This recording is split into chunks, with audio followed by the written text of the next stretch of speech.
Bonjour, je suis Sam Lawson, professeur d'anglais au Collège François de Belforest à Saint-Martin dans le Gers. Aujourd'hui, je vous présente la deuxième vidéo de la série On the Same Page, dans laquelle je propose une démarche pour aborder la compréhension écrite avec vos élèves qui leur permettra d'acquérir des outils et des méthodes transférables et de gagner ainsi en autonomie.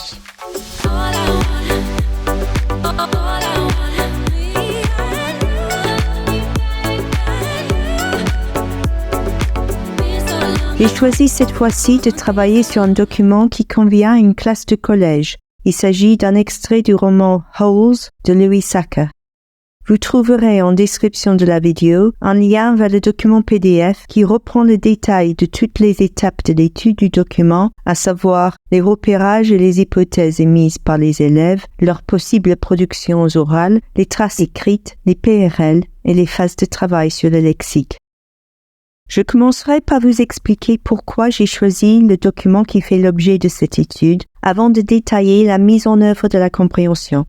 Je vous invite à prendre connaissance du document en scannant le QR code qui apparaît à l'écran pour y accéder, ou encore à cliquer sur le lien menant au fichier PDF que vous trouverez sous la vidéo. Pourquoi avoir choisi ce document? J'ai voulu cette fois-ci proposer un texte qui peut être travaillé avec des classes de collège, en fin d'année avec une bonne classe de 4e ou en 3e, le niveau de langue requis étant A2 ou B1. J'ai choisi de travailler sur les 2 premiers chapitres de Holes, un excellent roman jeunesse publié en 1998 qui réunit plusieurs genres, romans d'apprentissage, d'aventure, polar entre autres, de l'auteur américain Louis Sachar. Le vocabulaire et la syntaxe relativement simples et les nombreux éléments facilement repérables, mise en page, majuscules, ponctuation et surtout les répétitions, rendent l'extrait accessible. Le texte est néanmoins trompeur et sa simplicité n'est qu'apparente. Pour en rendre compte, les élèves auront besoin de mobiliser des structures variées et relativement complexes. Cette richesse cachée, pour ainsi dire, du texte, son ton détaché et ses sous-entendus donnent au professeur la possibilité d'initier la classe à l'analyse littéraire en anglais.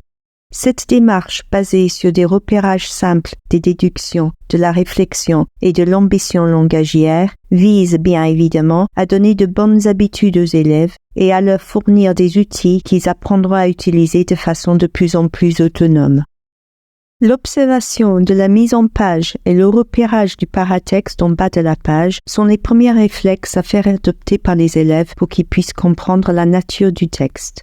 Ils remarqueront tout de suite les 2 chiffres qui figurent dans le corps du texte et pourront en déduire qu'il s'agit de chapitres.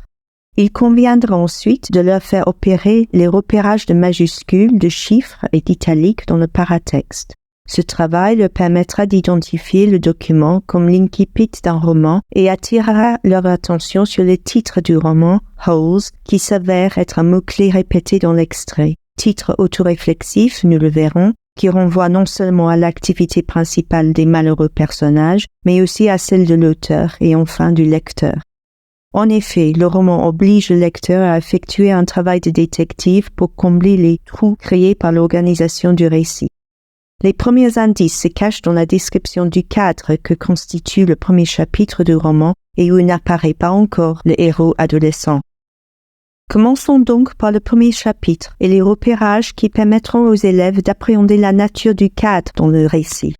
Le repérage très simple des répétitions dans les premiers paragraphes, sous-entendant un lieu idyllique, puis des négations qui sont associées à ces mots répétés, mènera les élèves à cerner la dichotomie entre le nom attractif du lieu et sa nature rude et hostile, entre son passé luxuriant et son présent asséché et stérile, ce qui donnera lieu à un travail lexical sur les verbes à particules en « up » et à une trace écrite où les élèves auront à comparer et à opposer le passé et le présent.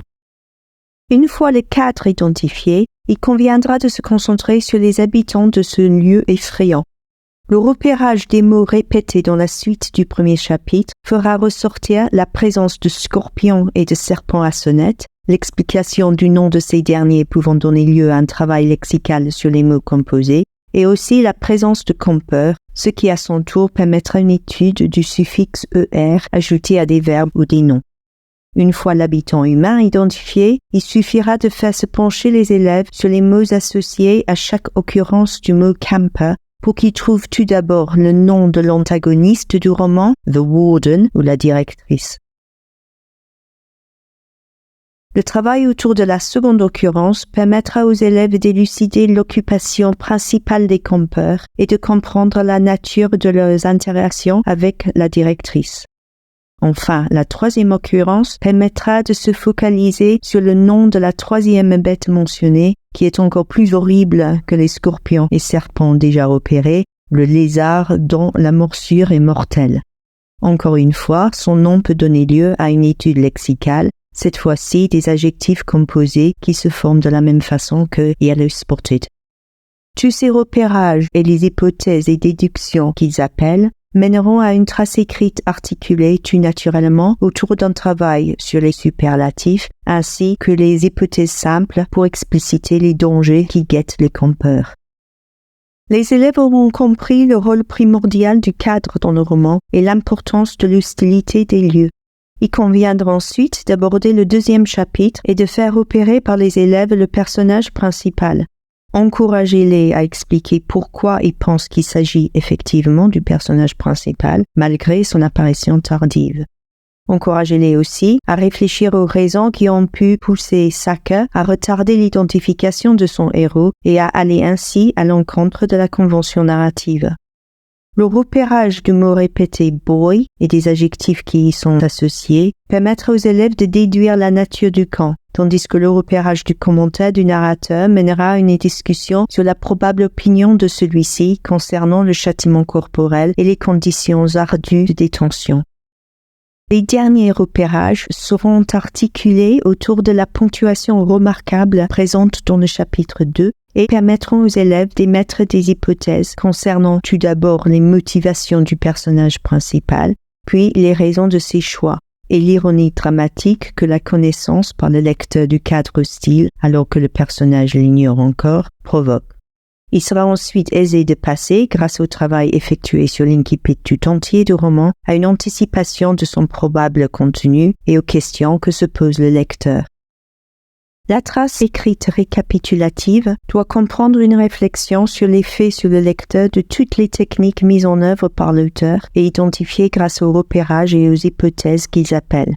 Le résumé de ce qui a été compris concernant l'organisation du récit, les intentions de l'auteur et les motivations du lecteur mèneront les élèves à utiliser l'expression de la volonté et du futur. Cette trace écrite présente également une jolie occasion pour travailler les verbes à particules. La démarche expliquée s'articule donc autour d'une série de repérages simples, de la mise en page, des polices de caractères, des répétitions, des majuscules, de la ponctuation et de la localisation d'informations importantes en amont ou en aval de ces repérages, qui permettent une compréhension solide de la situation d'énonciation, de l'organisation et de la motivation du récit. Elle permet aux élèves d'acquérir des compétences transférables en compréhension écrite et donc de gagner en autonomie face à des documents inconnus. Elle donne aussi, et c'est ce qui est peut-être le plus important, envie de lire et puis de dire en anglais. Je vous donne rendez-vous dans un mois quand je vous proposerai de travailler la compréhension écrite d'un poème. Until then, goodbye.